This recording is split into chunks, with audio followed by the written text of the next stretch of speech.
Hey, so I'm fairly new to the YouTube scene, but there's something I want to talk about, and that's World of Warcraft. I've been playing this game since about the time of Cataclysm, and I remember it pretty well. One of my friends in high school had grown up with playing Warcraft 3 with his dad and his brothers, and he asked me if I ever wanted to play. So I did. So I asked my mom for some allowance, I went to the video game store, and I bought World of Warcraft, which you would compare to Classic nowadays. I bought the Burning Crusade, which introduces the might of the Burning Legion and the might of Sargeras. What then followed was Wrath of the Lich King, which introduced Arthas Menethil, the best villain of the World of Warcraft universe. And lastly, Cataclysm, which was all in all a pretty lackluster expansion, but you know. I know. I didn't experience the WoW retail before it got reworked. Well, actually, I've jumped into Classic here and there lately, but I'll talk about that in some other video. Probably. So I got home, I installed them, and that was it. I had no idea what I was getting myself into. So I thought I'd wait till the next day to tell my friend I'd gotten the games, and that's exactly what I did. He was pretty excited. I never really played MMOs before that. I didn't even play RuneScape. My games back then were Sims, Black and White 2, and Halo. So I guess I really wouldn't call myself a gamer. I remember it really well though. There was something special about getting in a Skype call, logging in for the first time, deciding your race and class. I remember I chose a male Blood Elf mage, which I've unfortunately deleted right now. I remember questing in the Blood Elf starting zone and walking into the Ghostlands for the first time. I played to the point of him hitting the hay before me on a school night. I played for quite a while, and I'd taken my first step into the world of Azeroth. I didn't play much World of Warcraft with my friend after that. We had some LANs at his house where we would play custom Warcraft 3 maps, which was fun as heck, but something was missing. I don't know what it was, so I started watching various videos about WoW online. Instead of having music in the background while I studied or did homework, I would have lore videos playing. It was amazing. All these characters started making so much more sense, and the storytelling on some of them were out of this world. I'd say this is when I turned into a pretty big fan. However, since I was so set on learning lore instead of actually playing the game, I never knew much of the things to do in the actual game itself. Cataclysm was something for itself. The lore was okay, but not really anything can compare to a villain like Arthas. And the fact that edgy old god corrupted Deathwing was suddenly in control threw everyone a bit off. The dragon aspects was a storyline that I wasn't very on board with.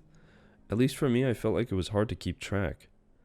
So, Syntheria, or Lady Sinestra, mates with Deathwing, which is Neltharion. They have children, which we know as Nefarian, or Blackwing, and Onyxia. And there were so many experiments with all the dragonflights that I just can't dwell into that stuff. I played a fair bit in Mists, which was an expansion I actually really liked.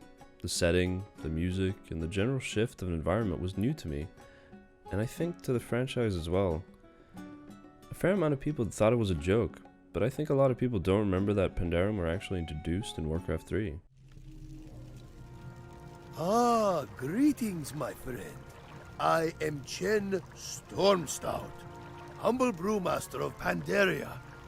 I have traveled the wide world, searching for rare, exotic ingredients to use in my special brews. After all, good ale can solve all the problems of this world. Don't you agree? Say, if you're free, I could use your help in locating some special ingredients for my latest brew. If you find the items on this list and bring them back to me, I'll let you sample my masterpiece.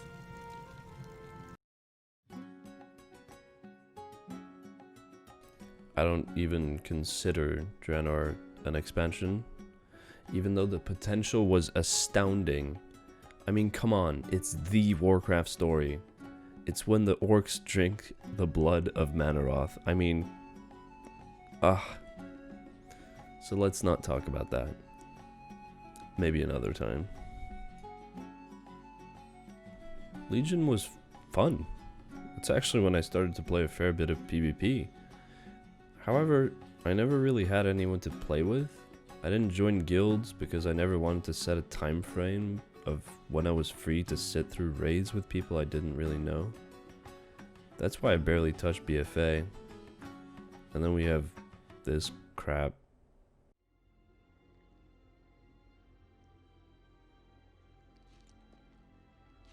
You are all nothing!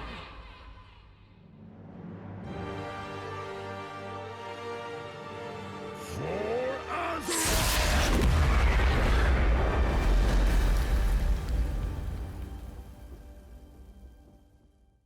Jesus. First, Sourfang Jr. gets risen as an armor puppet for Arthas, then Sourfang Sr. dies to the Mary Sue of Mary Sues. Ugh. So I don't even get why Sylvanas is at this point anymore. She used to be my favorite character from Warcraft 3 up until Pandaria, and everything just felt fishy after that. For example, in the novel War Crimes is when we get the actual interaction of Sylvanas and her sister Verisa. Verisa shows hatred for Garrosh since she blames him for the death of her lover Ronan. And Sylvanas basically talks her into poisoning Garrosh, but eventually Verisa chickens out, tells Anduin, and stops the whole plan. I actually agree with Sylvanas, because we would have been spared of Warlords of Ding Dong Draenor. I only just got back to playing about 6 months ago, because some people at work told me to play with them. Now I'm playing almost every day, and I'm having fun. The expansion is lacking in a fair share of areas, but it's the feeling of playing with someone again that makes a little difference. Boom! Shadowlands drops a release date. My Discord is blowing up. All the people from work are so excited. I get butterflies in my tum-tum. Holy heck, this is gonna be good. A friend and I at work talk with our boss. Week 44 of 2020 is vacation time. Every single day is gonna be exploring new content, the Shadowlands. Personally, I think the potential of this expansion for lore fanatics like myself is massive. I get to see all the characters which has affected the world of Azeroth. We get to see the redemption stories, oh so good, and the not so much stories anymore. All I know is that this expansion is gonna be delayed. Crap. I have to ask my boss if I can move the vacation. He doesn't know, but who knows. A lot of people are upset. I am a little as well, considering the delay announcement was a little short noticed. Considering us with vacation setups, you know? However, I think we should spare Blizzard some understanding. The train of publishers that actually use this release an unfinished game and just patch it till it's okay crap is pretty widespread. Pretty much what happened to BFA, and that's a little sad, considering I'm protecting, or what's it called, defending Blizzard here. Pre-patch. Here we are. A lot of pretty cool features. Leveling is fast, but also feels fairly rewarding, because you're paying attention to the abilities that you're given. Or rather, you're looking forward to the level that you get said skills. A lot of old skills are brought back, along with the fact that you share all general class skills while still having your original spec abilities. I've seen a lot of cool features for Shadowlands. The introduction sequence is something for itself, really. The first time there's a new leveling environment for every race and faction. And I don't know if this is relevant, but I think I've seen a lot of new players try to jump into the game a little early. I'm doing a fair amount of leveling nowadays to set up alts, and I tend to inspect people to see what kind of gear they have when I feel they're playing differently. And I gotta say, I'm seeing less and less heirlooms. It's great, because it seems that Blizzard is actually coming to terms with the fact that not only veterans have to have their thirsts quenched. As I was making this video, Shadowlands dropped a new release date, 23rd of November. So I'm pretty excited. As well as for the future, because I really want to keep making these types of videos. I had a lot of fun, and I hope you did too. Cheers.